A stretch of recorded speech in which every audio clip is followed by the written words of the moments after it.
Theorem 3 यानी uniqueness of inverse. अब uniqueness of inverse का क्या मतलब है आप समझो।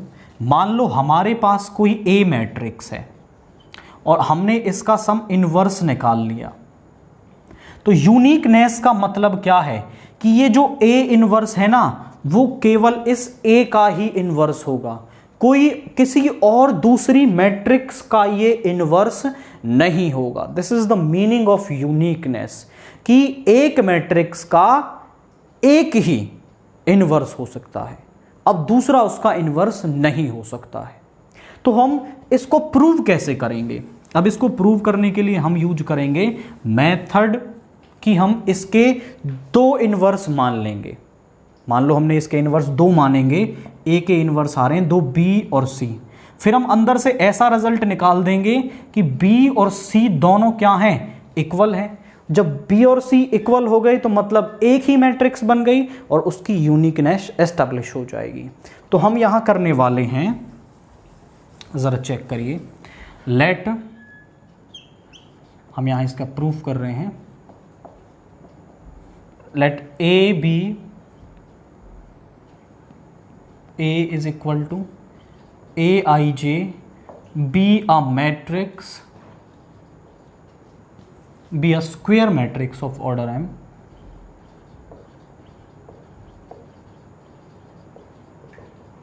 matrix of order m, if it is possible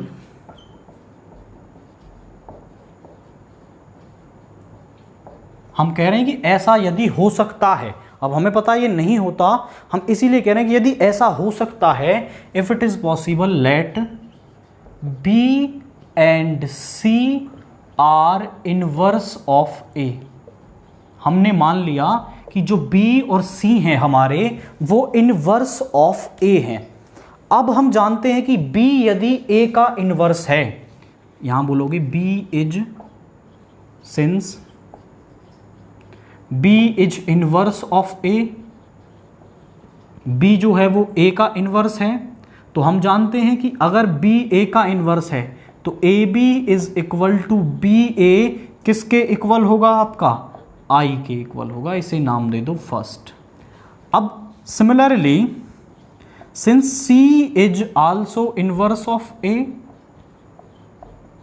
अब C भी A का इनवर्स है तो इसके साथ भी AC is equal to CA, ये भी किसके इक्वल होगा, I के इक्वल होगा, क्योंकि ये दोनों एक दूसरे का क्या है, इनवर्स हैं। अब यहां से हम क्या करेंगे जरा समझिए।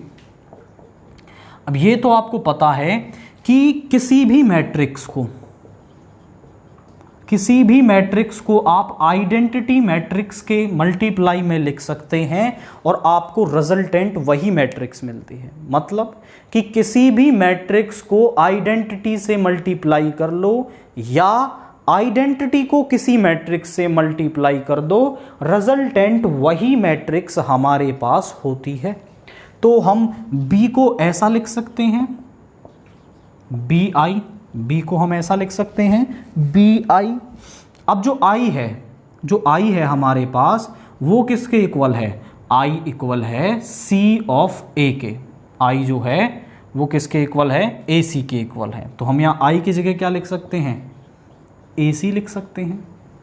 अब यहाँ से आप समझो, इसको ऐसा लिख लें B into A into C, because आप बता सकते हो कि मैट्रिक्स मल्टीप्लिकेशन जो है वो एसोसिएटिव होता है, तो उसे आप ऐसे लिख सकते हैं, उससे कोई फर्क नहीं पड़ता।